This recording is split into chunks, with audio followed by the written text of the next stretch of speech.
अमेरिकी राष्ट्रपति Donald Trump का प्रशासन अब वीज़ा नियमों को लेकर एक और बड़ा कदम उठाने की तैयारी में है। अमेरिकी विदेश विभाग के दस्तावेजों के मुताबिक करीब 2 लाख विदेशी नागरिकों के B1 और B2 वीज़ा की समीक्षा की जा रही है। ये वही लोग हैं जो बिजनेस, पर्यटन या किसी दूसरे अस्थायी उद्देश्य से अमेरिका पहुंचे थे, लेकिन वहां पहुंचने के बाद उन्होंने असाइलम यानी शरण के लिए आवेदन कर दिया। अगर इतनी बड़ी संख्या में वीज़ा रद्द किए जाते हैं तो ये अमेरिका के में एक साथ इतनी बड़ी संख्या में वीज़ा निरस्त करने की सबसे बड़ी कार्रवाइयों में से एक हो सकती है। हालांकि अभी ये अंतिम फैसला नहीं है। अमेरिकी प्रशासन पूरी प्रक्रिया की समीक्षा कर रहा है और कितने वीज़ा आखिरकार रद्द किए जाएंगे इसकी संख्या बदल भी सकती है। साथ ही इस फैसले को अदालत में चुनौती दिए जाने की संभावना भी बनी हुई है। अब सबसे पहले समझिए कि B1 और B2 वीज़ा होता क्या है। B1 वीज़ा आमतौर पर बिजनेस से जुड़े अस्थायी दौरे के लिए होता है, जबकि B2 वीज़ा पर्यटन, छुट्टियां, रिश्तेदारों से मिलने या कुछ अन्य सीमित अस्थायी यात्राओं के लिए इस्तेमाल किया जाता है। यानी इन वीज़ा का मूल उद्देश्य अमेरिका में स्थायी रूप से बसना नहीं है। व्यक्ति को एक निश्चित उद्देश्य से अमेरिका जाने और तय नियमों के मुताबिक रहने की अनुमति मिलती है। अब विवाद इस बात को लेकर है कि कुछ लोग इन अस्थायी वीज़ा पर अमेरिका पहुंचने के बाद असाइलम का दावा कर रहे हैं। बताते हैं कि असाइलम दरअसल क्या होता है। अगर किसी व्यक्ति को अपने देश में धर्म, नस्ल, राष्ट्रता, किसी विशेष सामाजिक समूह या राजनीतिक विचारों जैसे आधार पर उत्पीड़न या गंभीर खतरे का डर है तो अमेरिका में शरण के लिए आवेदन कर सकता है। लेकिन असाइलम के लिए आवेदन करना और असाइलम मिल जाना दो अलग अलग बातें होती हैं। आवेदन करने के बाद अमेरिकी अधिकारी उस दावे की जाँच करते हैं और उसके बाद फैसला होता है और यहीं से ट्रंप प्रशासन का सवाल शुरू होता है।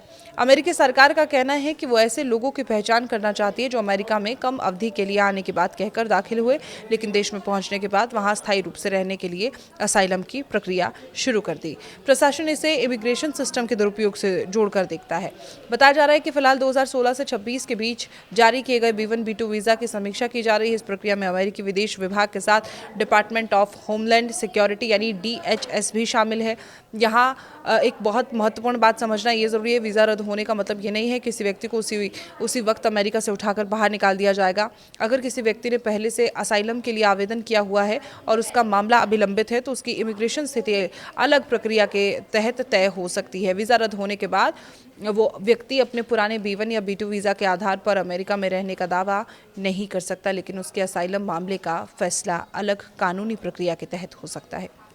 यानी यहाँ दो चीज़ें अलग अलग हैं, वीज़ा स्टेटस और असाइलम केस। अब सवाल है कि अमेरिका अचानक इतनी बड़ी संख्या में लोगों की समीक्षा क्यों कर रहा है। देखिए, इसके पीछे ट्रंप प्रशासन की व्यापक इमिग्रेशन पॉलिसी को समझना होगा। ट्रंप लंबे समय से अवैध इमिग्रेशन वीज़ा के दुरुपयोग और अमेरिका में बिना वैध आधार के लंबे समय तक रहने के खिलाफ सख्त नीति की बात करते रहे हैं और उनका एक प्रशासन की कोशिश है कि अमेरिका में कौन प्रवेश कर रहा है, किस उद्देश्य से कर रहा है और देश में प्रवेश करने के बाद उसकी गतिविधियां उसके वीज़ा की शर्तों से मेल खाती है या नहीं, इन सब की ज़्यादा सख्ती से जांच की जाए। इस कार्रवाई का एक बड़ा सवाल कि वीज़ा और असाइलम सिस्टम के बीच संतुलन का भी है। आलोचक सवाल उठा सकते हैं कि अगर कोई व्यक्ति वास्तव में अपने देश में उत्पीड़न का शिकार है, अमेरिका पहुँचने के बाद असाइलम मांगता है, तो सिर्फ इस आधार पर उसका वीज़ा रद्द करना कितना उचित होगा। दूसरी तरफ सरकार का तर्क है कि अगर कोई व्यक्ति शुरुआत में अमेरिका आने का उद्देश्य कुछ और बताता है और बाद में उस वीज़ा का इस्तेमाल लंबे समय तक रहने के लिए करता है तो सिस्टम की विश्वसनीयता पर सवाल उठता है।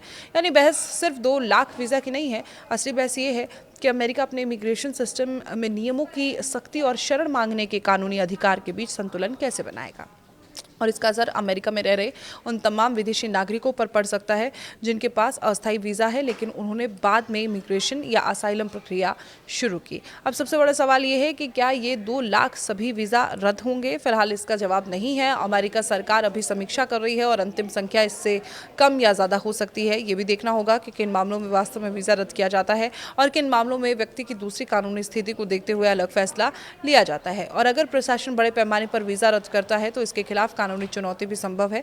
ऐसे मामलों में अदालतें ये भी देख सकती हैं कि सरकार ने अपनी कार्रवाई के लिए किस कानूनी आधार का इस्तेमाल किया और क्या संबंधित लोगों को उचित प्रक्रिया यानी कि ड्यू प्रोसेस का अधिकार दिया गया है। तो कुल मिलाकर कहानी ये है कि ट्रंप प्रशासन अब अमेरिका के टूरिस्ट और बिजनेस वीज़ा सिस्टम की पुरानी फाइलें खोलकर देख रहा है। खासतौर पर उन लोगों पर नजर है जिन्होंने B1 B2 वीज़ा पर अमेरिका में प्रवेश किया और बाद में असाइलम के लिए आवेदन किया। अगर समीक्षा के बाद बड़ी संख्या में वीज़ा रद्द किए जाते हैं तो ये ट्रंप प्रशासन की सख्त इमिग्रेशन नीति का एक और बड़ा कदम होगा।